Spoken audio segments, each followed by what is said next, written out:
Where? In Vegas. Oh, Vegas. Okay. All right. Everybody shut up. All right. So we are now officially live. Watch your language. Actually, who cares about your language? It doesn't matter. Obviously, hold on. I do this all the time. You guys can hear me now, right? Okay. So obviously we're all here together. We're going to be doing this for about an hour and a half. Got a lot of great guys coming on, a lot of former Buffalo players coming on the show. And we're just going to talk Mac, guys, right? We're just going to talk Mac, stories about Mac, recruiting stories, motivational stories, funny stories, whatever you want to do. I'm going to start it first. And, Stu, I'll start with you, okay? Because we got Blake Anderson on, Tony Birdie on, Derek West on. Derek, Tony, and Blake, we were all in the same recruiting class. Cordell came a year after, but he graduated and left with us because he didn't redshirt because he was obviously more talented than us when he was 18 years old. So the first thing I want to do is, we would think about like this admiration and love that we have for Mac and Stu. Like, do you think that it's why is it so special? Why do you think that these former players, all of us, have so much love and admiration for Mac? I think with Mac, good seeing y'all fellas, but I think Coach Mac did an outstanding job of creating a bar of expectations and accountability. And if you look at the run that Coach Mac had going, I think back to '87 up into our time when we got there, he had to deal with some adversity, and he had to massage a program that was at the bottom of the barrel, if you will, into becoming something that was a national hot commodity in a sense of, our brand and what we represented. And I think when he had the opportunity to start going on this run, particularly 80 and 90 and 89, 90, until when we got there and had our run till his last year in 94, 95, one thing he had in common, man, he knew how to get the attention of men, regardless of where they came from. Whether it was from Compton, Inglewood, Watts, parts of New Orleans, Marrero, Louisiana, parts of Florida, going up to Pennsylvania, grabbing guys, Texas. And he all made us feel like we had one thing in common. If we had nothing else in common, and that was to try to do the best we could together, looking the same, no one man looking better than the other on the team, but doing one thing, man, and that's trying to come together to win as fast as we possibly could. And I thought we all bought in so good. And I just think him as a man, what he stood for, I think we all had no choice but to respect it. And I think once we found out a way to understand that, I think that's when, before I got there, we saw the success. And then when I got there, it just continuously just kept on going, and had a chance to meet you guys. You guys were there a year before me, so you had a chance to feel it even more because you had a chance to win a national championship. But I got the back end of it. But we just kept that trend going of how you needed to be as men amongst one another that came from different places to have one common goal in mind, and that was just to try to win. What do you think, D. West? What do you say? Well, first, before I start off, Christian, thanks for putting this together, man. I think it's really special what you're doing here, bringing all this together. And I know there's going to be more guests as the show goes on. But thanks for putting this together and giving us all an opportunity to kind of just talk about Mac and reflect on what he's meant to all of us. And, getting ready for this show, a lot of not only memories, but just a lot of thoughts kind of go through your head, right? The one thing that kind of sticks out to me, anyone that had a chance or the opportunity or that were fortunate enough to play for Coach Mac, there is just that bond between us. Whether we played on the same team or guys that came before us, when you see him back at football games or at an outing or wherever you're at, and you run into a guy that played for Coach Mac, there's just that special bond. I mean, there's a bond with all the Buffaloes, whether if they played for Rick or John or Gary or those other guys, you feel close to them too, but it's something different about guys that played with Coach Mac. And I think it's just, kind of building off what Stu was just talking about. It's the characteristics that he instilled in us that we still use to this day. I use it in my sales meetings. I used it with my girls. I used it with the teams I coached of theirs. He started every season off with 3 questions, guys, right? Who are we? Where are we going? How are we going to get there? And I use those 3 questions in my life on a daily basis. I could go on and on about other, lessons and things that Coach Mack has taught us, but those three stick out. Those three questions stick out. I use them every day. So it's something special about Coach Mack. And I know we'll get into more stories, recruiting stories on the road, stories of practice, the Thursday night legendary speeches. I wish those things would have been filmed, man. Do you guys know if those things were ever filmed?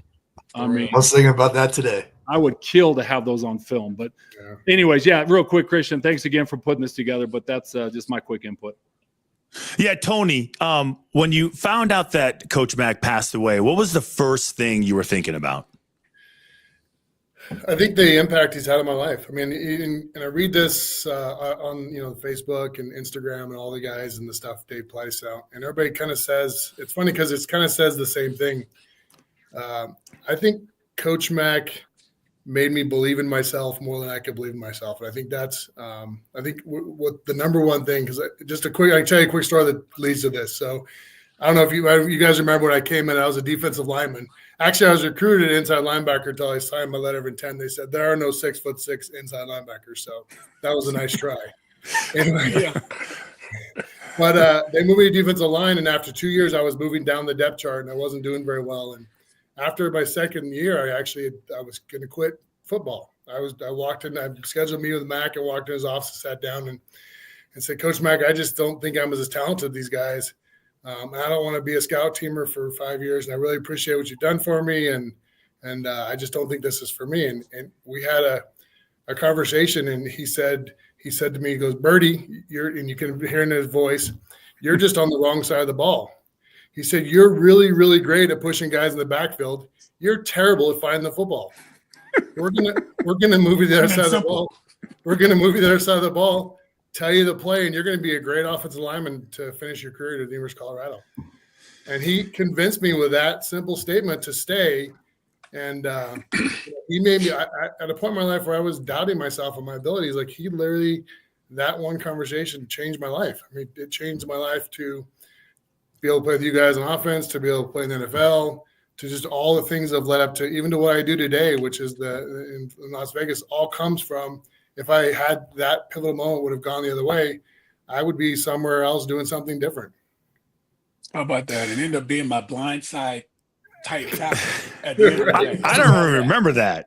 Yeah. I don't remember that. I have no recollection of Tony Birdie with the long, crazy, funky hairdo. I don't know why the dude cut that hair that way. But, Blake, I don't want to let Blake in the dark room. Blake had a concussion yesterday, so he's in the dark room. Blake. Protocol. Yeah. So, Blake, listen, you were born and bred on Colorado football. Did you even have a choice? Or did you even dream about going anywhere other than Colorado? I mean, obviously, it was always Colorado. As a kid, I'd come to Boulder every summer I could, stay with Grandma and Grandpa, get on my bike and ride the summer camps for year after year after year after year, just to make sure they knew who I was. Busted my butt and had a great time, and got to know the players, and then just stayed in touch. Sent tape out to every coach on the staff, and fortunately, I was recruited by other schools, but nothing mattered more than coming to Colorado. And I was fortunate to be able to do so. I mean, one of the best days of my life, Coach Mack calls me on Christmas Day at my dad's house in Miami and offers me the scholarship. Man, what a present that is. Yeah. Christmas Day, huh? Christmas Day. And never forget it, obviously. And just the honesty, the integrity the coach instilled in us. For me, it's about the toughness. Those first freshman practices on, pup team. It's just the nonstop hitting and toughness and get back up and, do it again and do it harder, do it better. It was awesome. I mean, we all loved that. We loved the fights we had with our own teammates every practice, and that's what's made us better. I mean, on the field, practices were harder than the games. Because our teammates I would echo that. Yeah, I would echo that. Were you guys nervous Like, how nervous were you when you showed up on campus and you saw the talent that was on those teams and just the unbelievable athletes? I was freaking out. I was like, I picked the wrong school. I did not feel like I belonged there. I can tell you right now. I was like, I saw Norm Barnett, and then I saw Canavis McGee, and then I saw Al, and I was like, Yeah. I should have went to Northern Arizona.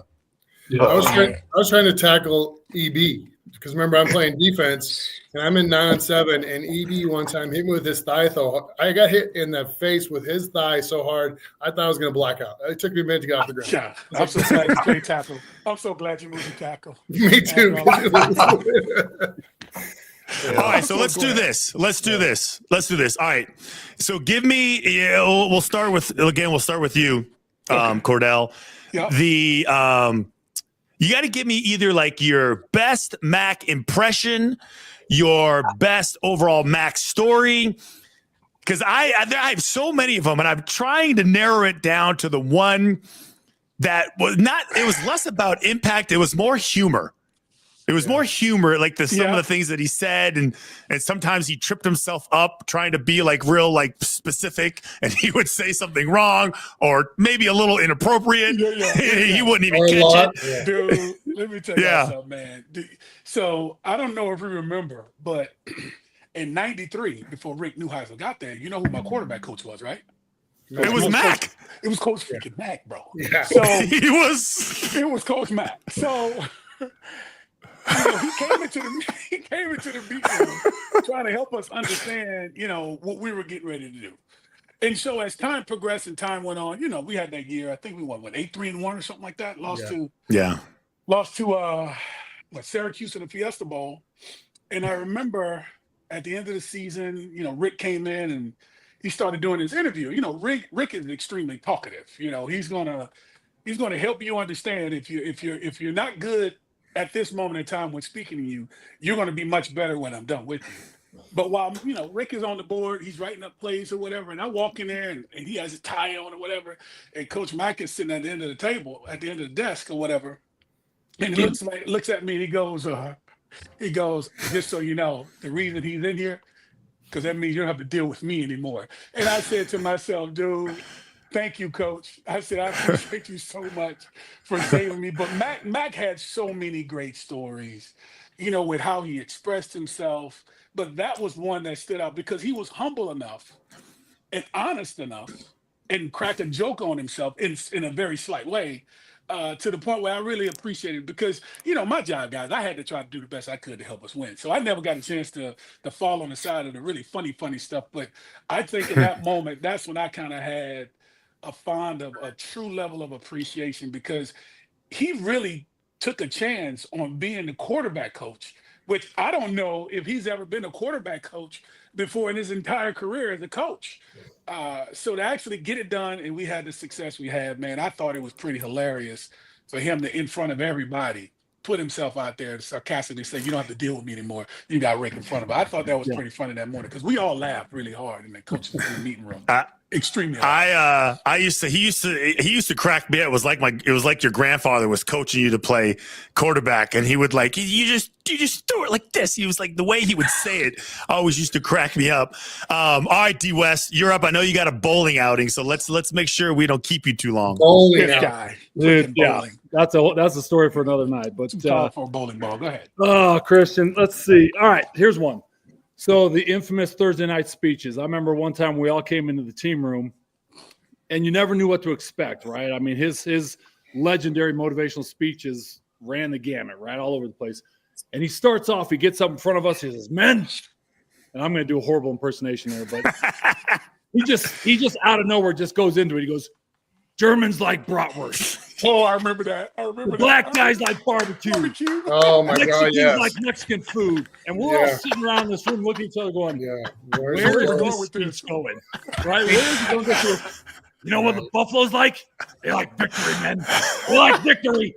And we're all just going, what? Where is he going with this, man? So, his way of motivating. But I'll tell you what, when you were done with those speeches, you would want to run right through a wall. You couldn't wait for Saturday to get there.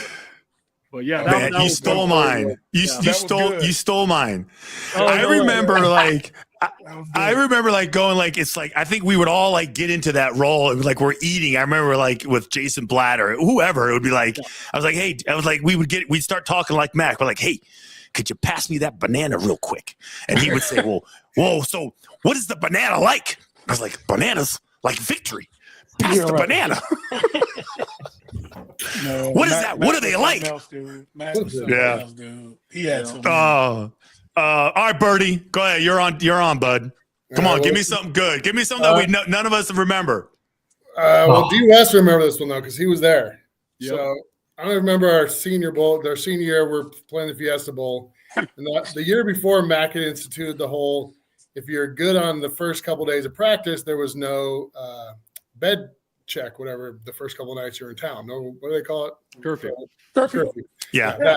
No curfew. So we all He never broke one. we all, I think Kristen, you might have been there, went out that night and spent most of our per diem at the bar that night. And the next morning at practice, D. West and I are walking out to the field, and Matt comes up and said, Birdie West, this entire practice is on you two. You two look like you need to die to get better. And we were like, but he's like, oh my God, we're gonna let everybody. At that point, we were like, I don't even care if we have curfew night or not, because I just want to go back to bed. But he literally, like, on the way to practice, he could tell that we were hurting, and they didn't turn. I mean, we practiced full bore that practice. Yep. I did luckily sprain my ankle in 9-7 and got to sit out, Yeah.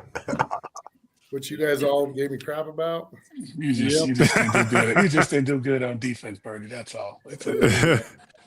What you got, Blake? All right, Blake, what you got? You know, the best memory, I mean, it's not a good memory, but it was after the Stanford game when we had a bye the next week. Oh, And he said, we're going back to basics. And we made us hit full pads that full week, even into the next week. And we had, I don't know how many ambulances came, 2 or 3, and some would be on the ground, busted up, and he move the drill, Riverside. Riverside. well, No remember matter what was going on, we were going to Riverside. continue to hit and get better. and he ran the whistle the whole time. He ran the whole practice. How many up downs did drill. we do that week? I mean, Oh, How many Just he periods wasn't did we- having How it, many you know? periods do we have? How many periods do we have? About 20-some periods? So, too many. Bro, did we have like 25 periods? Something like I that? mean, Too many. But again, Unbelievable. all about getting better, all about making us better, stronger, and meaner. Dude, you were just Yeah. over there throwing a football around. You weren't hitting anybody anyways, man. No, I No, wouldn't do he anything. wasn't That's- anybody. You know, it's something sitting here So- smiling, listening to y'all, right? So I can't have you guys on here because the crazy thing about this group right now, which is kind of bullshit, is every single one of you were on that field for that Hail Mary down at Michigan. Yeah. And my story, because Derek took my story, because I had so many different angles with the what are the Buffaloes like? Mexicans like what are they like chimichangas? he didn't know. It was hilarious. Coop, I don't know if you're still there. All right, guys, do me a favor, Coop. Play the Hail Mary if you got it. I just want to Let's go, see Coop. if we can pull that up real quick. Coop was making chicken cutlets. So Coop may not even be hearing this right now. I have no idea. I don't He even just pulled up. there he is. So I see him. I see him pulling it up. So, and I'm going to tell you a quick story. Then we're all going to say our goodbyes. I see Hudson. Maybe we'll pull Hudson up real quick, and then and then Brooke finally figured it out. Coop, give me a thumbs up if you're good to go. Coop's figuring it out. Okay, so my story revolves around the bus ride going to the game. Okay, so this is Mac going back to Michigan for the first time in I think ever. Two pretty good teams, and sure enough, here is Mac on the bus. Coop, you ready? I feel like Coop is struggling right now, so I'm trying to dance a little bit. Coop, let me know. We good? Yes or no? Yes, no, stretch. Come on, Coop. Okay. Come on, Coop. Coop's got. Oh, I see Brooke on. All right, here we go. There we go. What up? What a 5? So who we got here now? We've got the Ruth that can fly. You got Westbrook, who's a leaper and big and strong and can run. Open the screen, Coop. There you go. Kid would be on the field as well. Probably Blake Anderson. Uh-oh. He's a tough guy. It's a tough guy. Blake Anderson, Tough guy. what I think about. 3 wide outs at the top of the Look at Birdie. Look Shooter at this time. Listen, there. Look, Oh, pancake. pancake. So he's got 3 people down there. The ball is up in the air. Caught. Touchdown. Caught by Westbrook for a touchdown. Oh, man. Oh, what a Unbelievable. Incredible. That place was quiet. I love it. I love it. Look, so Brooke's on right now. Brooke, Michael Westbrook's back on. Brooke, but real quickly before you go, before you start talking about this play, because my story was the fact that when we were on our way to the game, there was so much traffic going to the stadium. I always sat in the front row, and Mac would sit like to the right, like a little bit ahead of me, and he was like so uptight and irritable, and there was all this traffic, and the poor bus driver couldn't do anything about the traffic. He couldn't do anything about it. And we had a police escort. So then Mac, finally, I could see him answering and he's shaking his legs and he doesn't know what to do and he's freaking out. And he says to the bus driver, "You're making us late. We're going to miss the game because of you. What are you doing? The stadium's over here. What are you doing?" Oh, my God. And I'm like going, holy crap. We're going to miss the game because the bus driver just looked back and was like, "Man, I'm doing the best I can. You're going to make us late. I've been here a million times. I used to work here, you know. That's where the stadium's at." All right. Oh, welcome to the floor, Michael Westbrook. I got Brooks on. I'm gonna say I think Hudson's on there too. Mike, I thought it was funny. Here comes one of the best calls in the history of football. Right. And he's going, "Ooh, Ray Caruth, he's got some speed. Ooh, what Michael Westbrook, oh boy, he's an All-American." And then Blake Anderson, oh, he's a hell of a tough guy. Yes. Blake was tough. Yes. How you doing, Brooke? I'm doing good, man. Blake was tough, though. You know, Yeah. that was Blake. Captain Caveman. That was Blake. Right. So, D West, I wanna say goodbye to you guys real quick while we throw the next group up here. Anything before you go? I'm gonna start with D West first, and then we'll get to Brooke, and we'll pull up Chris Hudson. Yeah, just my last memory. This is back before, when signing days were different and stuff. So I remember December 1st was the first day that a coach could have in-person contact. So Coach Matt came and visited me on December 1st. And before he even offered the scholarship, he started talking. I said, "Coach, I'm going to cut you off right there. I'm in. I'll recruit. I'll commit right now." He's like, "Well, okay, great." Like, he was speechless. He goes, "I've never had this done before."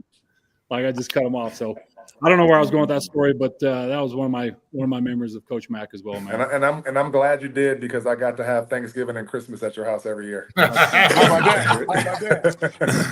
That's right. I think everybody did at one point in time. All right, D West. You guys next week. Love you, buddy. All right, Blake, you go. You're up next, bud, and then we'll say goodbye to you for the moment. Yeah, obviously we all love Coach Mack. We'll love him forever. I just want to also say we love the family. Christy, Mike, Mark, grandkids, Derek, TJ. We love you all, and thank God that we are able to be here and be a part of the Buff family forever, and we'll never forget it. So love you guys. God bless. All right, buddy. Love you. See ya. All right, T Birdie, you're up next, bud. You look good, by the way. You look like you can still play. Yeah, 13 orthopedic surgeries later, that's probably not. Yeah. Welcome to the family with that. Right, exactly. Yeah, you know what, Christian, thanks for having us. We all know what Coach Mack meant to us, and we're all brothers because of it. We all came together, and he brought us all together, and so because of that, we're all family. And I love you guys, and I love being able to get together. And we can get together. It's been 20 years. We all get together. It's like, yes, we just stepped out of the locker room yesterday, and so that's what Coach Mack did to us. He made us. This is who we are. He made us into this family, so we owe him that, and we love him. And he'll be missed, but he'll always be with us. So that's all right, buddy. Miss you. Love you, buddy. We'll talk to you soon. All right. Sir. All right. Let me see. You want to bring up? I'm gonna just add Hudson to the stage. He's not even on yet. Cordell, you want to stay on a little bit and just chat with our boy Brooke? Yeah. Dynamic duo. I stay on. So Brooke, I want to I mean, it's funny. Like we all talked before this whole thing was before we put this together, Right. and I want to share a story that Brooke and I was talking about. Cordell, because it was, we're sitting there talking and we're talking about what we were thinking about. I think we both went into like deep thought about Mac and I was like, man, like I can't imagine another coach, like other players feeling as much love and admiration as they feel for their coach as we do Mac. And do you remember what you said to me last night, Brooke? Yeah, I remember exactly what I said. I said, it's because at the University of Colorado, it was like a family. And everybody says that about everything, right? But this guy was the total package when it came to being a father figure. You know what I'm saying? And we were all 18-year-old boys. And he was such a disciplinarian that he scared us. You know what I'm saying? So that drew our bond together even closer. You know what I'm saying? So at the end of the day, when he passed, it was literally like my pops had passed away. You know what I'm saying? Yeah. And I called Chris. I don't know if he's going to be on the phone, but I called Chris Hudson in the middle of the night, like 1 a.m. And I was like, I don't know what this is, but it feels like a piece of my, like inside my chest is missing. You know what I'm saying? And then Christian was like, me too. And I was like, it's weird because it's literally like my father just passed away. You know what I'm saying? And it's wild. And like Christian iterated a second ago, it's like, it's probably almost impossible to think of another program whose head coach had an impact exactly like 354 kids' fathers. You know what I'm saying? This guy was just like he was just like our dad. We may not have appreciated it when it was happening, but immediately after it happened, we all looked back and appreciated it immediately. Yeah, I'll say to that, Mike. The good thing about that era of ball was coaches. There was a tremendous amount of stability in the program. Coaches weren't leaving then. I mean, you think of the Bobby Bowdens, you think of the Lou Holtz, you think of the Coach McCartneys, right? Players wasn't leaving. Players weren't leaving on top of that. So when you look at those three institutions, right? Those were the institutions that were winning within the 10 to 15 year span on a consistent basis. That's 2 consecutive years where you had Colorado playing against Notre Dame, and then you saw Florida State with Ward and also Derek Brooks making their run. So I think when you look at it, we had an opportunity to see the good, bad, and the ugly, but more good when it came down to Coach Mack. And one thing about Coach Mack, and you know this, Mike, when Les Steckel came in, it was getting everybody's attention. You know, if you had any issues within yourself you end up forgetting any issues you had at home or any issues with a family member, because once you stepped between those white lines or even came inside the Dale Ward Center, it was us against the world at every moment, whether it was in practice. And that's how we looked at it. And that's how we look. And that's exactly how we looked at it. We looked at it as, and we all hear this from everybody on every team. We're brothers, shoulder to shoulder. We all hear that. But people don't understand. Like, we literally fought like siblings and we scrapped on the field, but nobody could mess with our siblings. You know what I'm saying? Yeah. No, think about it. Just think about it. When 1993, University of Miami, we out on the field. We out on the field stretching, right? In our stretch lines. We're some good guys. We know Colorado the good guy. Miami had the bad boy image, whatever. We're the good guys. So we're stretching. Miami comes out of the visitor side, starts walking through our stretch lines. We all jump up. Everybody starts cussing. Miami almost got it right then and there. You know what I'm saying? That's who we were. They ended up getting it at halftime anyway, but they almost got it right then and there before the game started. They were being disrespectful. They understood right then and there who we were. And then, we kind of gave it to them again at halftime. But as Dwayne Johnson, The Rock, always talks about. But yeah. I remember that. I actually forgot all about that. That wasn't even one of the moments I thought about. But that fight, that Miami-Colorado fight, I had gotten knocked out of the game in like the second quarter by freaking Bob Marley's son, Rohan Marley. Okay. Like, hit me right in the temple. Didn't even hit me hard. It just popped me right in there. I remember they're like, hey, can I go back in? Next thing I know was mayhem. I remember seeing Westbrook like kung fu fighting through I see this in midair. I'm like, what the hell just happened? I saw there was fights over here. Yeah, I was going up the ramp And as I'm going, Wait, you had one too? I had a concussion. Yeah, I'm going inside. And No, you Cordell telling had me a to come on concussion. He had to inside. come out of the game. Yeah, I had to come out. So I'm walking up and I see nothing but a big old human body jumping in midair with his feet flying like he was a superhero. And it was number 81, Michael Westbrook, kicking somebody in the face. And it was crazy. It was crazy. Wait, listen. So Hudson's on the line too. So Chris Hudson, I mean, unbelievable player, Colorado award winner. What did you win? The what award? It wasn't won the Thorpe. The Thorpe. That's Thorpe, right, yeah. the Thorpe. Are you the only one that won an award on this panel right now? You're the only one that has a major award. No, I won the Michael. You win the Belinda We Trophy. all won it. We all won it. Come on now. We all won it. You know that. What's up, fellas? We was the backseat drivers, bro. Me and you were the backseat. Christian. They got whatever. Yeah.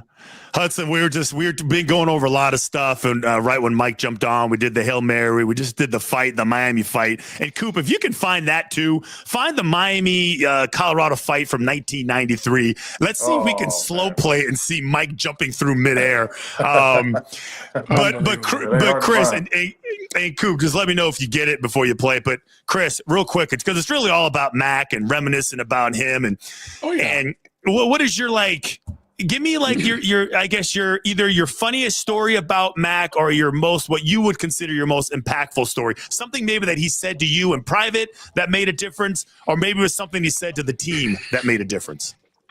Well, what he stood to me, man, he was a pillar, first of all, just in my life, period.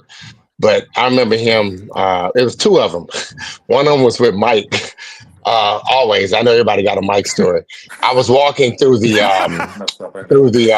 office going to see Coach Brown, and I could hear commotion. But you come upstairs and you walk in, so I'm going to Coach Brown's office, and I see Mike come out the room yelling. I see Coach Mac yelling after him, and he looked at me and he said, "I blame you, Hudson." And I was like, "What the hell did I do?" I was like, and Michael was walking off. "You can control him." I was like, "No, I can't. I can't control that animal." And they was like, "You can control him. I see y'all." I was like, "Oh man!" But what really took me is, and I know y'all remember this, man. When he came into the room, and the black players were sitting, as you look at the players to the left, and the white players was looking to the right. You had some sprinkles, like that, like the black guys. And you was right in the middle. And he came to us. And I know y'all remember this, how he came in, he said, and he spoke up and he said, "White players, I never want to see this divide again of sitting." And he told the white players, you don't understand what the black players go through. And he made all of us sit together, like chime in together to get to know, really, really know each other. And when he did that, man, that was very impressive to me. Just putting himself out there like that. And he talked about the black and the white. I mean, he just talked about it, man. And he made us sit together. He made us combine. Like if not, we was going to run, and just to come out and just to say that to us as a team, to say that, and then to go out and to speak about it in the public like he did, putting himself out there. I think that was really, that right there, man, really impressed me, because that was something that was hidden and nobody talked about, but he came out and talked about it. And that's what I really appreciated about him, to know what kind of man he really was. And I really respected that. Yes, about that, to speak about that, because he wanted the Caucasian players to going. That's what I really, that kind of stuff I really respected. Speaking out like that. Yeah, I want to say something to that, because I think we just lost Hudson, because, I don't think Mac gets enough credit for that. Mac was really the first coach that I can ever remember to openly, publicly talk about the race issues, internally with the team. He was an NCAA civil rights activist. Yeah. No, he absolutely was. Hud, I remember that like it was yesterday, because I remember one day he was like, "All right, I'm all the black guys. I want you guys to go over here and you're going to meet." And then the black guys left, and I sat in the middle. And then the next day, white guys, you guys are going now. And then he looked at me. It's true story. I know. He looked at me, Brooke. He looked at me. He's like, and I was like, I don't know. I'm just kind of. I don't really know, Mac. I don't really know. I'm just going to be in the middle. But dudes are real silly. Culmination of that's a good one. Culmination of all you guys' Brooke stories for Coach Mac. So it was kind of weird because I got sent home early, right? Coach Mac was like, "You're done. Until you come back and get your grades together, you're gone, right?" And then I left. But before I left, I was like, you know what? We're gonna go to the Orange Bowl. I should probably go in his office and ask him if I can go. You know what I'm saying? Maybe he'll let me go to the Orange Bowl with everybody, even though he's kicking me off the team and telling me to go home, right? So I was like, okay, I'm just gonna go I got the courage up. I was nervous, right? But I got my courage up, and I was like, I'm gonna go ahead and go in his office and do it. So sat outside his office for a little bit. Secretary let me in. I sat in front of him, and I guess he thought I was gonna apologize for being nuts, you know. But I didn't apologize. Being Brooke. I didn't apologize. I just went straight in, and I was like, could I go to the bowl game? He said, you can go to class. You can go to fucking class. I said, no, you can't go to the bowl game. You can't go to the bowl game. He was looking at me. He was like this close to my face too. He's like, "No, you can't go to the bowl game. You can go to class." I was like, oh man, that is funny. But I do, Christian, got one story since I see Chad. I do got to say this. Can I just tell one story about Chad? Yeah, go ahead. That Mac punished me on. Okay, we had this blitz going on, and Chad was blitzing. I remember on the left side of defense, and I would come down and get his man. And I remember seeing Chad talk, and I had just never really saw Chad talk a lot, right? So I got close enough, and I was like, dang, Chad talked? And he was just talking throughout the game, just, you gonna get it, you know, the things he was saying. And I was like, wow, I never heard Chad really talk, because I wouldn't have that close to the to the linebackers in the first place. So when I walked down, I remember sitting there, and my man went out, and I was just watching Chad, and he did some moves, and I was like, wow, Chad, all right.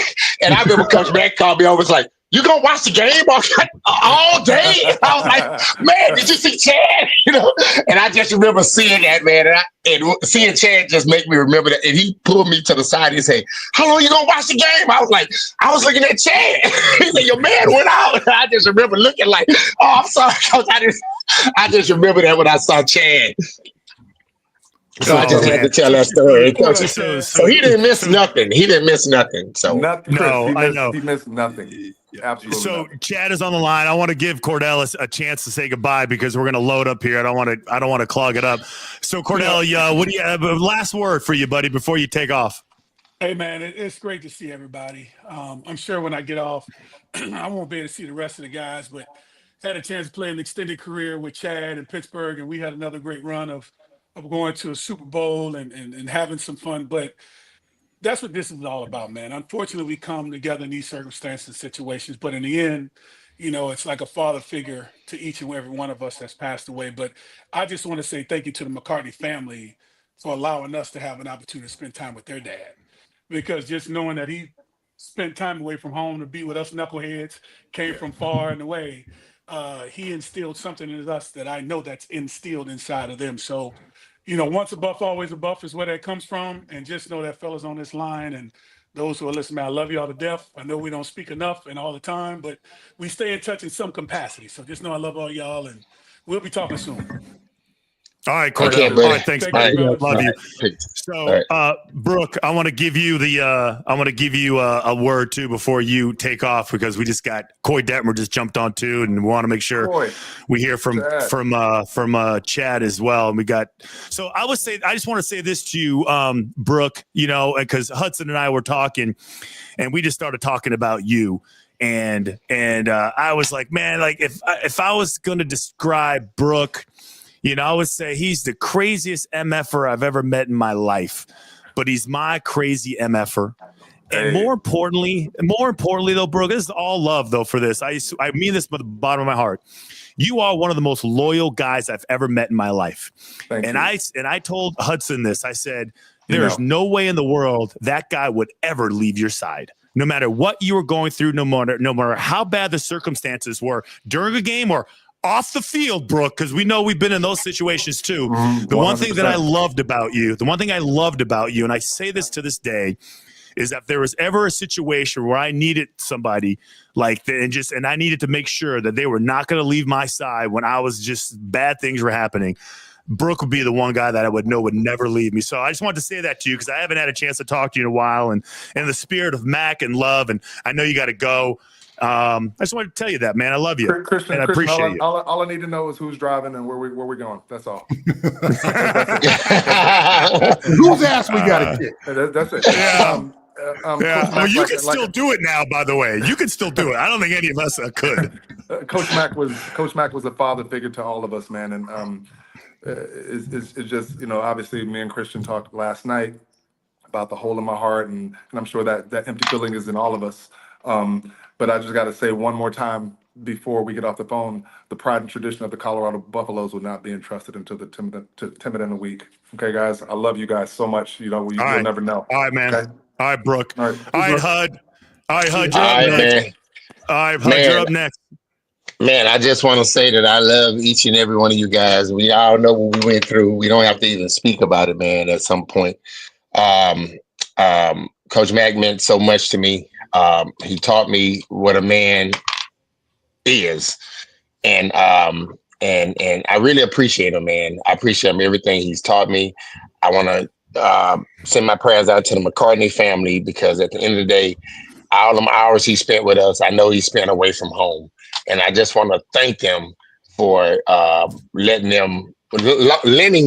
him to us, because we really and I got it because I know the guys he was dealing with and it was tough, but I just want to thank the McCartney family, and my heart and my prayers go out to them. And I love all y'all, man. Coy, Chad, everybody, Christian, we all know everybody, man. And I just want to say thank y'all, man. Thank you for inviting me, and we will keep in touch. And I see y'all next week. All right, take care. All right. Bye-bye. So we got Matt Russell, Chris Nioli, Coy Detmer, and Chad. Chad, I want to start with you, man, because I don't know if anyone embodies the spirit more, like the Bill McCartney spirit. I would list two people that I think that probably have the most Bill McCartney qualities and attributes, and like all of them. Competitiveness, loyalty, toughness, smarts. It's like you and Bieniemy, right? I think it's sometimes when I think back about all the great guys that played in that, like you and Bieniemy, and I don't know if you always had it in you, or if that was something that was created when you were in Boulder and when you were being coached by all those guys. Well, I will retell the 30 for 30 story real quick. So this was, the year we won a national championship. We're about to head down to Texas. We're having our meeting at the College Inn before the buses take us to the airport. We start the season 1-1-1. And Coach, it's a, come to Jesus kind of meeting. And Coach Mac is going around the room, letting people know where they have fallen short. And the meeting's almost over. And he turns to me and he says, in front of the whole room, "Chad, you've hurt me the most." Ooh. And that's not even right. Damn, it just landed. Oh, man. Like, such a weight on me. And he explained that he didn't think I was fully invested. I was not giving my all. I was not reaching my potential. And so the next night in Texas, I ended up having 20 tackles. I don't think I looked back from that moment forward. That was one of those marked moments in my football life where somebody questioned my football character. Got dogs? And that was – and no, dude, all the kids came home at the same time. Okay, gotcha. Jesus. All right, yeah. So Coach Mac essentially questioned my football character. And while it may have seemed harsh, it was the perfect example of love, because it was tough love. He saw more in me than I saw in myself. He needed more from me than I thought I could possibly give. But it turns out there was another level to me. There was more for me to give. There was more passion for the game. There was more toughness. There was more physicality. There was more all those things. So that's when I decided, literally, that on that bus ride from the College Inn to the airport, no one will ever question my football character again. And they may be bigger, they may be stronger, they may be faster, but they are not ever going to outlast me. And I'm just going to play as hard as I possibly can. And so that's kind of where that really got kick-started in that moment in that team meeting. So, yes, Coach Mack pulled all that out of me. Whatever you saw, heck, as a teammate in New England, as a teammate in Seattle, as a teammate later in my time at University of Colorado, I certainly came from a high school with a great tradition and all that. But that moment from Coach Mack really unleashed that football craziness that I played with. Was it all seriousness though, Chad? Is there any lighter moments that, because we were telling some stories before you jumped on, I was cracking up of all the silly, Thursday night speeches that kind of took a wrong turn and probably didn't want to mean what he kind of wanted him to. Anything humorous that you can think of, something that where he stepped in it, or where he was just trying to be serious, but it wasn't really landing. Any stories on that? Of course. So, I mean, anybody who's around football now knows that music is like a part of football. You walk into a meeting room, the kids are playing music. You walk into a position meeting, they're playing music. In the locker room, you go out. Heck, when I was doing an internship with the Seattle Seahawks a couple years back, they had a DJ for training camp, not for the public practices, for the player practice. It was a DJ. And Pete Carroll had a set list for every practice. So that's how instrumental music is. But back in the day, the locker room before a game was a somber, quiet place. And so I can't remember if it was EB or Alfred or maybe Canavis, but it was one of the bigger names on the football team, brought a little music in, and he was playing some hip hop. And it was some, real hip hop. And Coach Mack came into the locker room, slammed the door behind him.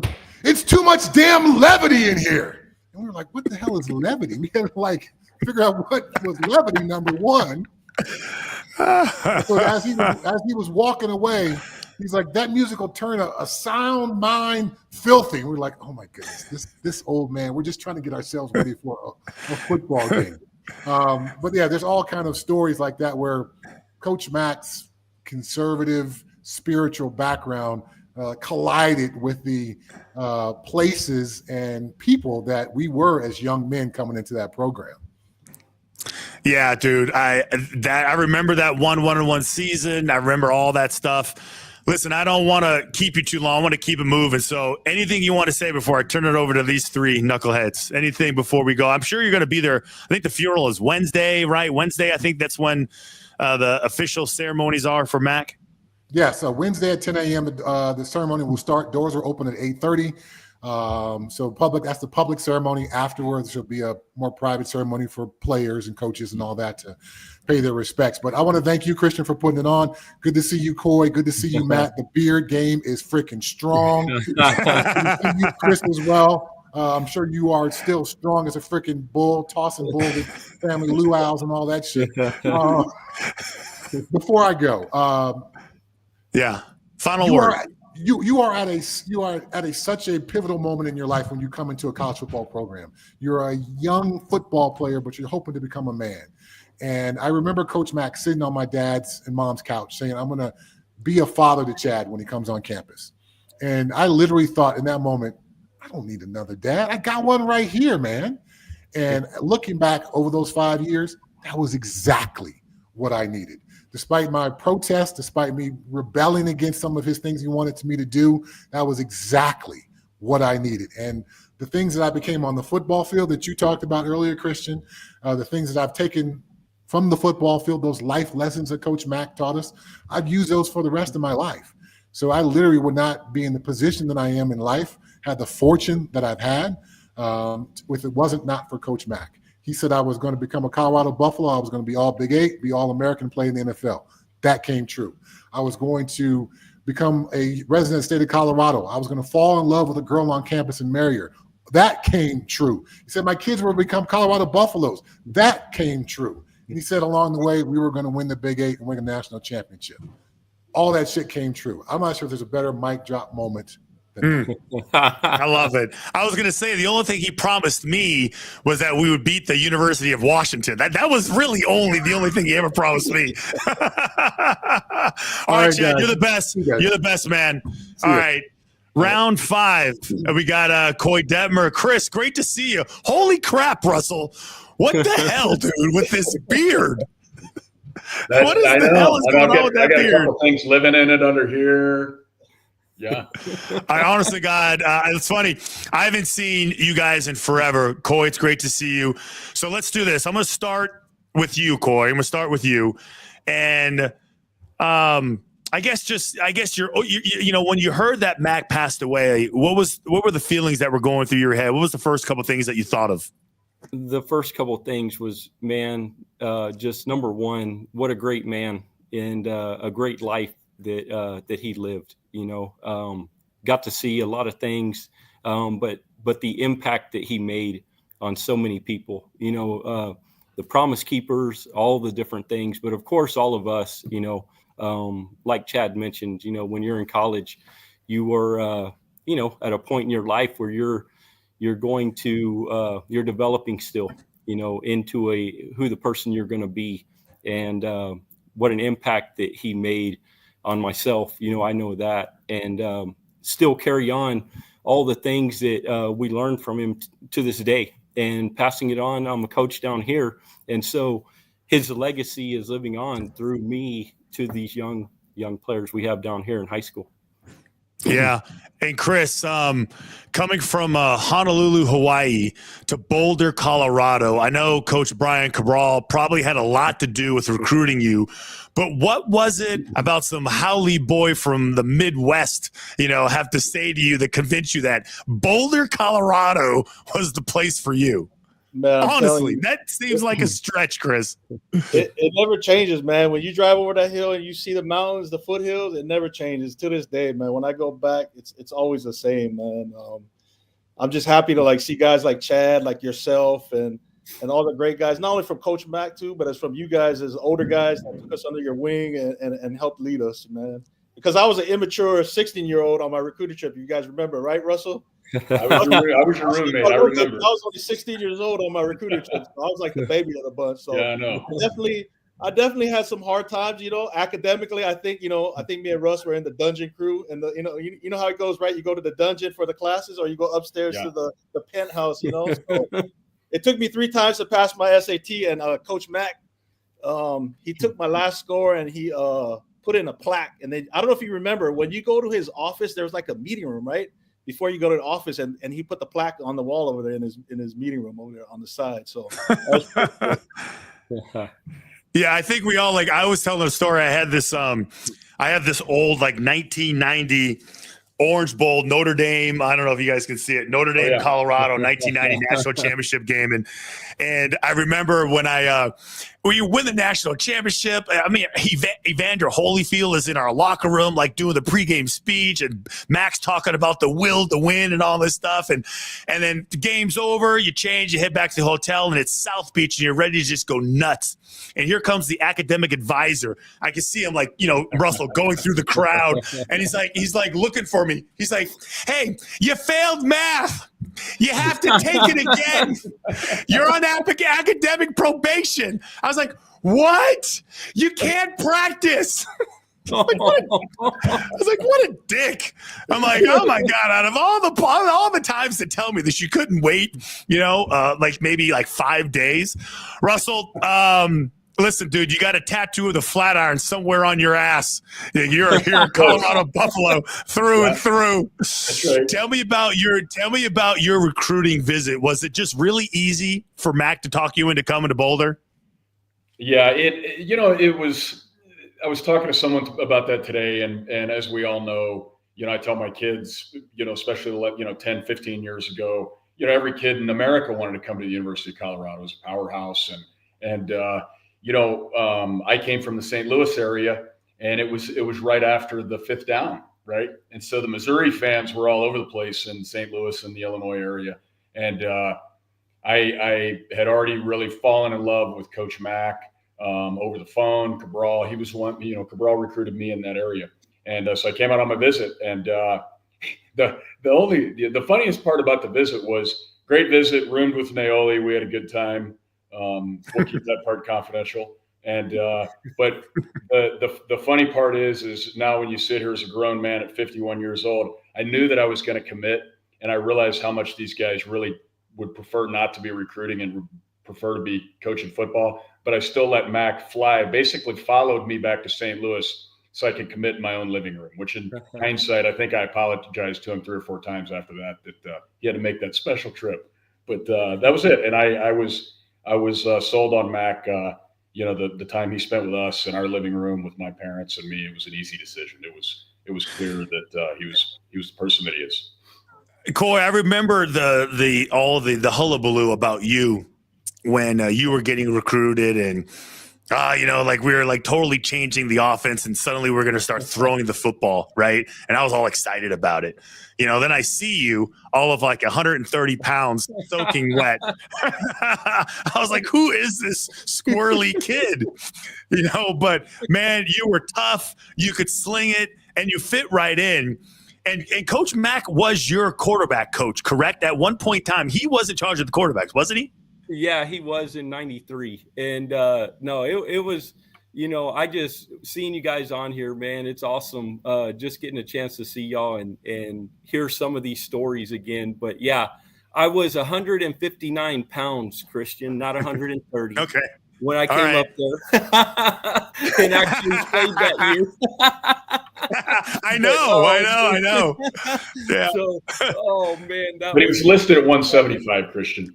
Yeah. Yeah. I did get up to 175 in college. Yeah. But no, there was Coach Mac was actually on a plane with my brother at one of those all-star games.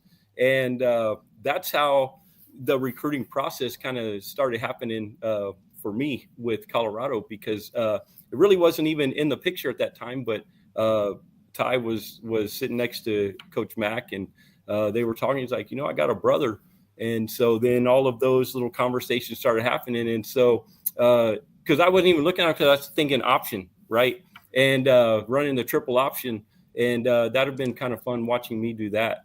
But that wasn't going to be a fit. but then he was like, no, we're gonna change offense. We're going to be throwing the ball and doing all that. So, and then things just happened really quick from there, because of course, when you sit down with Coach Mac one time, I mean, he just has that impact on you. He's just something special just when he's in those kind of conversations, Yeah.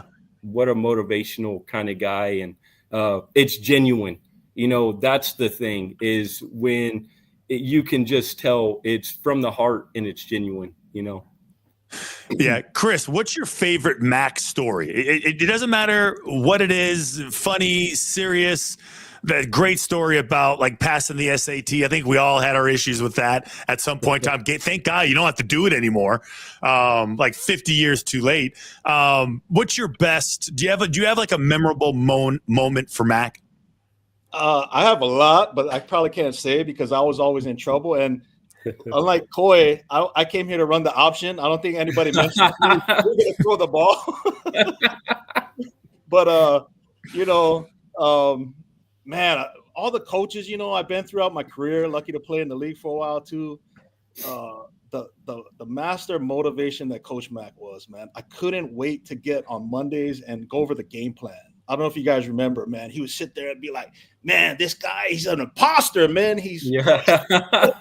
This guy, man, he's bona fide. He will kick you in your ass. You know what I mean? Like, it was the best day of the week to just sit in those meetings. And I would love looking forward to being in those Monday meetings, man, when he went over the game plan and just, and it was like, he was like a ninja, man. He saw this shit happening in his mind where he would be like, he would predict how the game was going to go. And you guys remember the Nebraska game? He's like, don't let the tight end go down the seam. Yeah. Right? Remember that? Yeah. The tight end went down the seam, and it was like, oh my God. Like, like, what is with this guy? Like he sees shit in the future. So it was pretty crazy, but it was interesting. That was my favorite day of the week, man. I tell you what, like, so Mondays, was it Monday? Okay, so because I remember there's the Okay, so I'm going to say something. Let me see if you guys can go back to your roots and give me a reply. If I say this, guys, Mend, let's go to the board. Oh yeah, the board schedule. Yeah, it's the board. You go through the whole schedule. You go. He does what you said, Chris. He says, I remember him talking about Kansas State. He's like, these guys are terrible. These guys are terrible. 3 years later, he's like, guys, they're not that bad. They're not that bad now. Russell, I know you got something, man. Russell, I got to press play for you. Give me like in full Mac voice, because the one that we were sharing, that Derek shared, was the one about the speech about victory. You know, Buffalo's, Mexicans like tacos, Italians, they like spaghetti, and then the blacks, they like barbecue, and then what are the Buffaloes like? Like completely unhinged with all his like analogies. It made no sense, but he landed it. He landed it. He said the Buffaloes, they crave victory. What do you got? Because I know you got a lot. You know what? I feel like I could go on forever. I was laughing as I'm sitting here looking at Chris, because we all remember this, that, I wasn't real sure when we showed up day one, and I looked across the line of scrimmage at like Craig Anderson and Roger Ivy, and then of course Naoli in my own class. And if you guys remember, he'd stand on the end of the line on 9-on-7, and he'd look over, and maybe you, Christian, maybe you're going against, one of the outside backers, Greg Jones, and he goes, Greg, I'm watching you. Christian, I'm watching you. My money's on that guy. And I used to hear it all the time. And he always put his money on Naoli, which was a smart thing when he'd go Russell and Naoli. But I feel like the way that he drew it out of guys so much is there was such a high respect level for him from all of us, because of the genuineness that Coy talked about, and the way that he treated us, the way he treated our families, and the genuine care. And I think that came through on the field. I think that came through in everything that he did. And so as pleasers, you hear that, and you want to win that battle. You want to hear Coach Mac come over and go, you got him, or you got him. And I feel like we all felt like that. Like we really wanted to please a guy that we respected so much, who had done so much for us. And I certainly felt like that. Yeah, were you guys around you guys were all there for the Miami fight, right? Oh yeah. Coop, I got my producer Coop's there. I don't know if he's still making chicken cutlets or not, but I wanted to play this because we were reminiscing in the first 15 minutes about the Hail Mary. So this is the Coop. Go back just a little bit, full screen it if you could, because we were talking about Westbrook. Like this is, if you've never heard about this fight, it's crazy. This fight was nuts. The fight almost started before the game, and then after a kickoff, were involved in another brawl in the 90s. It's been said that the Hurricanes were the ones who invented swagger, but Colorado was not the team to back down. The Buffaloes under Bill McCartney were one of the top programs in the early 90s, but criticism surrounded Coach Mac with the type of players he's bringing in and all the arrests. Nonetheless, 12 players were ejected in this brawl, and the third-ranked Hurricanes defeated the 13th-ranked Colorado Buffaloes 35-29. Plenty of recognizable names played in this game, like Warren Sapp, Ray Lewis, and Dwayne "The Rock" Johnson for the Canes, and then Cordell Stewart, Rashawn Slamm, and Michael Westbrook for the Buffs. That guy's an idiot. But anyways, do you remember where were you, Chris? I know, Chris, you were in the middle of that thing because Cordell got a concussion. He was walking off. I got a concussion, but I got to go back in the game. But I don't recall anything. Where were you at? I was in the middle somewhere, but you gotta remember, you couldn't get drug out the side, so guys were trying to pick guys off single, and like I remember Gerald Ankar had the best picture in the Daily Camera. He was ripping some guy's mask off, and you could see him like going to punch him in the face, and it was like, oh, so like they would try to, like, on either side, guys were trying to rip one guy out at a time and kick his ass. So like you just had to make sure you weren't that guy, and getting caught on camera, you would have been embarrassed. Russell, I know. Where were you when that was happening? Well, if you remember, that thing was on kickoff. We were on kickoff, I believe, and Billy Polk planted his dude like right next to me, and they kind of rolled into me. and the Miami guy rolled Billy over and started swinging at Billy. And then I think we all kind of looked up and looked over toward our sideline, and then here came Westbrook leading forward. That's and right. It was like Braveheart in the middle of the field. And I'm going to tell you in full transparency, I kind of got out of there for a split second because I wasn't real sure what was going on. But yeah, I believe it started on that. Yeah, right there. Yeah, so that's Garrett Ford. That's Garrett Ford, tight end, James Hill. And who'd you say that was, Chris? That's Gerald Ankar from our Ankar. Oh, my Throw God. the punch right there at his chin. Oh, my God. That's awesome. Oh, man. Yeah. All right. So listen, guys, I don't want to keep it too long. So I'm going to go around. I'll start with you, Chris, and then you guys can just hop off on your own. You know, I know, Chris, you're in Hawaii. You know, Coy, you're in Texas. You know, Russell is never leaving the great state of Colorado. But Chris, before you go, what do you want to say? No, I just want to say I love you guys, man, because, you know, at the end of the day, Coach Mac brought us all in, put us all together. Great melting pot of people. You know, just the guys from everywhere, man. New Orleans, Texas, you know, Illinois, Cali. Just a great bunch of guys that he meshed us with, a great bunch of coaches and a lot of life lessons learned. Definitely had to mature and grow as a person. You know, I got kicked out of school, which people don't know, but Coach Mac got me back in. And, Did you really? I got kicked out my freshman year. I had to go live in the family housing. You guys remember? I don't remember. Yes, I was a naughty kid. So like I really owe it to Mac because I got kicked out of school. I had to go through the readmittance process, and I would have never been the player if he never gave me a second chance. So I really appreciate taking the time, you know, to invest in me as a young person and to help me grow. All right, man. Well, you're the best, man. We wish you well. Great to see you, buddy. Aloha, mahalo. All right, buddy. We love you. Thanks, Chris. All right, and then there was two. Coy, I'm gonna let you go first, bud.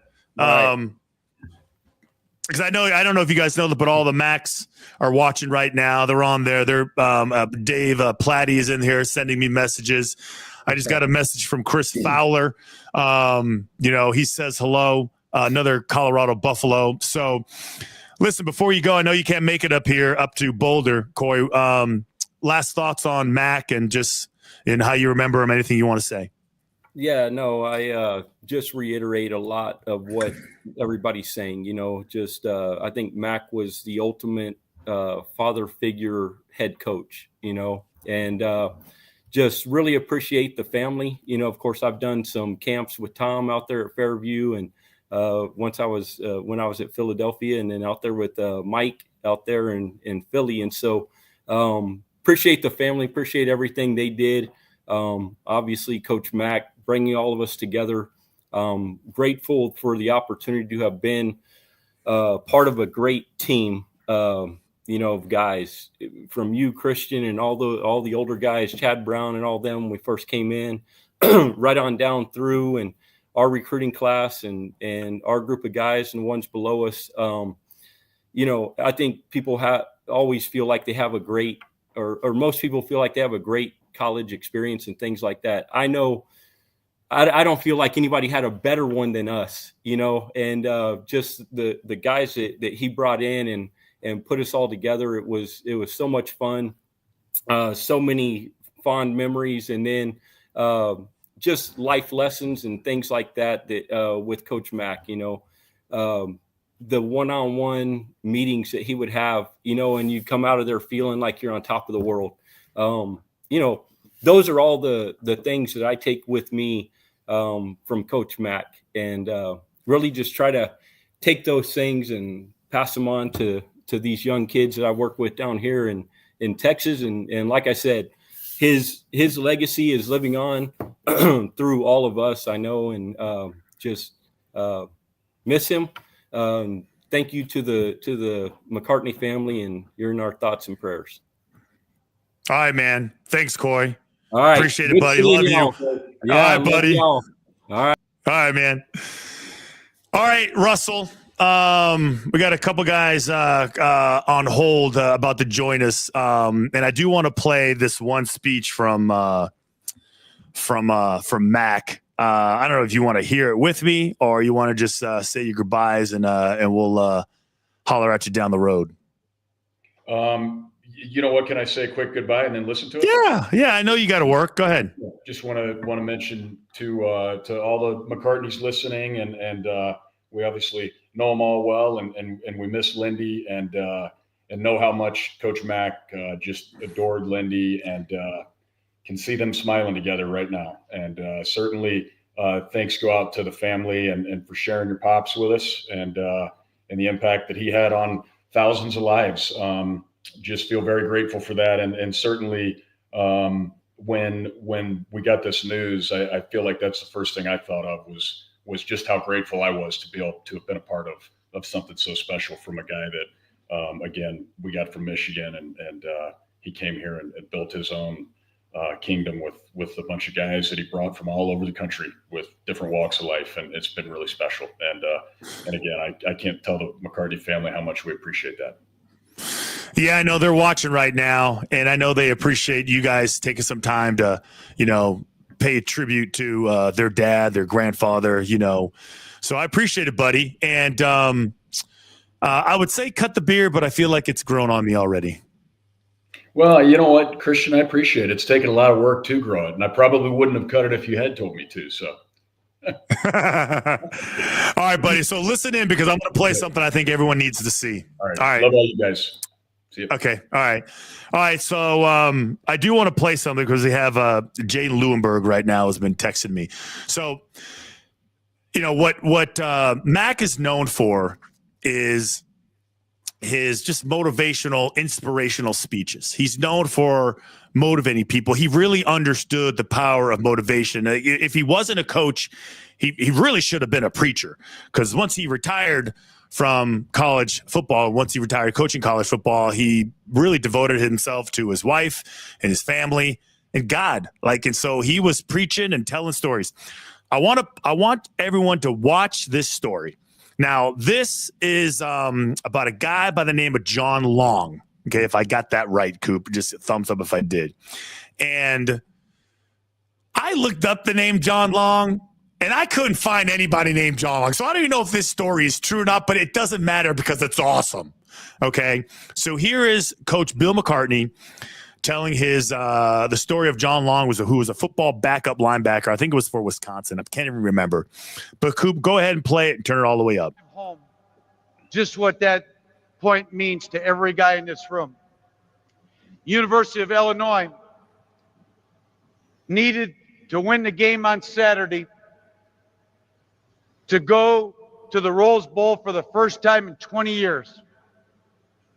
John Long went into the hotel where they were staying to the coach's room. College football teams are allowed to take 60 guys into a hotel the night before the game, whether they're home or whether they're on the road. You'll have 30 rooms with 2 guys to a room, and the coaches will have their own room. With that in mind, John Long, on Friday before the Saturday game, went and knocked on the coach's door. Coach came to the door, and John just blurted out. He said, "Coach, you just got to start me in tomorrow's game."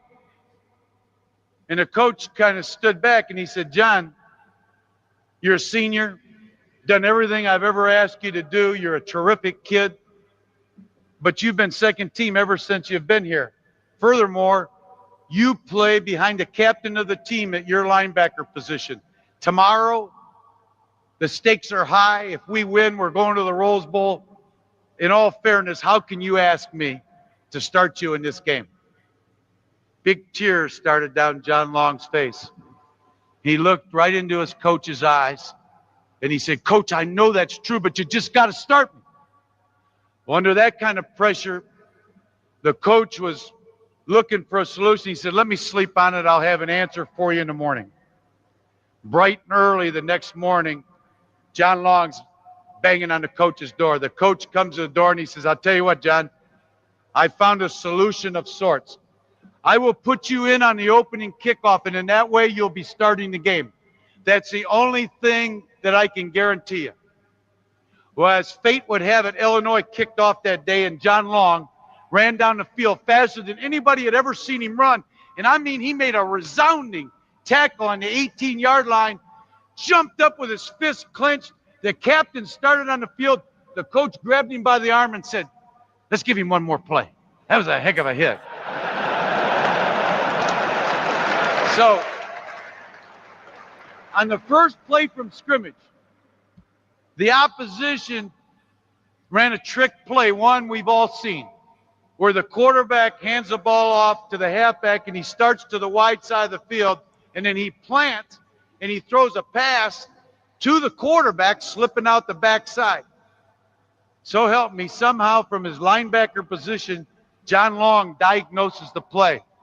He steps in front at the right time. He picks it off. He runs easily into the end zone. They miss the extra point. He's just scored a touchdown. They're ahead 6-0. Now, you can't put the captain in the game now. The guy's just scored on the. Do you know what happened that day? John Long was all over the field. John Long made plays nobody had ever seen him make in 4 years at the University of Illinois. They substituted the captain at the other linebacker position. Somehow, in the waning seconds of the game, the 6-0 lead held up. And the opposition tried a desperation pass down the far sideline. Long retreats from his linebacker position, jumps into the air. He deflects the ball. It falls harmlessly to the ground. They just spill out onto the field in celebration. Champaign, Urbana, Illinois just erupts. The coach is carried off to the field. This goes on for a long time. Finally, the coach finds himself in the locker room. Tremendous victory. And he looks, and over all by himself is John Long, just crying like a baby. I mean, weeping uncontrollably now. And the coach goes over to him and he says, John, nobody's ever seen you play like that. You're the most dominant guy on the field. Why are you crying? This should be a great moment. Why are you crying? And John gathered himself and he said, Coach, you know my father's blind. He said, well, of course I do, John. Many times your fraternity brothers wheeled him on to the practice field so he could listen to us practice. And he said, well, Coach, my dad died Thursday night, and I figured this is the first time he had a chance to see me play.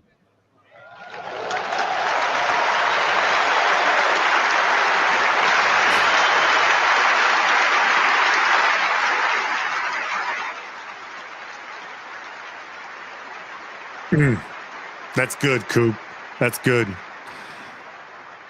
I can tell you, I wanted to make sure I played that because if you don't know Mac, if you don't know Bill McCartney, if you've heard all these guys talk about Bill McCartney, and you really just can't understand how good he was at inspiring people.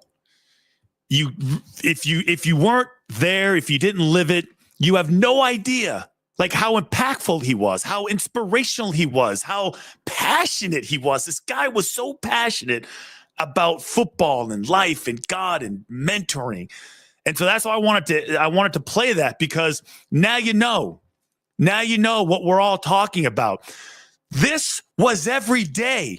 If you showed up as a freshman at 17 or 18, and let's say you played 5 years, you got 5 straight years of this. You got during the season, it was all the time. I mean, Mondays, Thursdays, God forbid, people used to fight to find a seat in our meeting room, in our team meeting room. People used to fight to get a seat in there just to hear him speak. It was comical at times. You would see these people, these randos, just rolling in there like, who's this guy? Who is he related to? And why is he in our meeting? Like, so that is why I think different than today's era, different than any other coach, Bill was different. Mac was different. He was just different. And that's an explanation. And maybe some guys who played for Tom Osborne or some other legendary coach probably has some similar stories. But if you bring everything that went into the city of Boulder and the whole like ashes to glory from when this man took over a crappy team that nobody wanted to play for, that nobody wanted to wear their Letterman's jackets because they were afraid they were going to get laughed at, that there was pride back in that city. There was pride back in that organization. You were proud to be a Buffalo. So if Miami strolled into your stadium and started talking shit, they were going to hear about it. Like nobody was getting punked anymore. Guys stood up for each other. They had each other's back. There was loyalty. There was true loyalty. There was an understanding that where he would go, I would go. And like I said about Michael Westbrook, one of my favorite players, no one would leave you behind. No one. And that guy's gone. That guy is gone, and the college world is worse off for it. But the bright side is that there's over 1,000 guys that played for this man. And they all got kids. And I will tell you, we're all coaching our kids the same way. We're all telling the goofy, silly Mac stories, and we're getting into Mac voice. We're all doing it. All of us. Because I talked to him. So, man, I don't even know how to end it. Because I think about it, and, Mac's picture's on my wall. And so are some other guys that I thought were really impactful in my life. And, I never really saw Mac after I left a lot. I saw him maybe a handful of times. And every single time I saw him, he only really wanted to know one thing. He's like, how's your relationship with God? He wanted to know how my relationship with God was. Are you talking to God? And I would lie because I wasn't, but I always felt like he was so, engaging, and he was so concerned with how I was living my life. And when I wasn't living a good life, man, I felt so guilty. I felt like I was letting him down. So I know this has been a lot. A lot of guys jumped on board. I hope you guys enjoyed it. I know a lot of guys are going to be out there. I want to thank David Platty for helping me out with this. Dave Platty does not get enough recognition for what he has done for the University of Colorado. He does not. There should be a statue. His name should be up there with all the other ones. Actually, his name should be right next to mine eventually when it gets up there. But David Platty is something else. He's been there forever, and he does not get enough respect and admiration for everything that he has done for this organization. Every player that has played for the Buffaloes in the past, guys that are currently playing for the Buffs, we're watching you. We are watching you. Learn the fight song. Learn the fight song. If you don't know the fight song, you have no idea. You're missing out. If you don't get the fight song, if you don't sing it after every victory, if you don't try to jump up and sing it on buses and on away trips and like at your wedding with all your buddies when they show up, and you don't teach your kids the fight song, you're missing out. Oh my God, you're missing out. I tell you what. All right. That's going to be it for me. Thanks for watching. This will be live and it will be posted tomorrow. If you want to watch it, send it to your friends, let them experience it, and pass along the word of Mac. Tell the stories. Let everybody know how much you love them and how much he meant to you. All right. I'm Christian Fourier. And this has been a Coach to Win segment, I guess. I don't really know. Thanks, guys. Love you.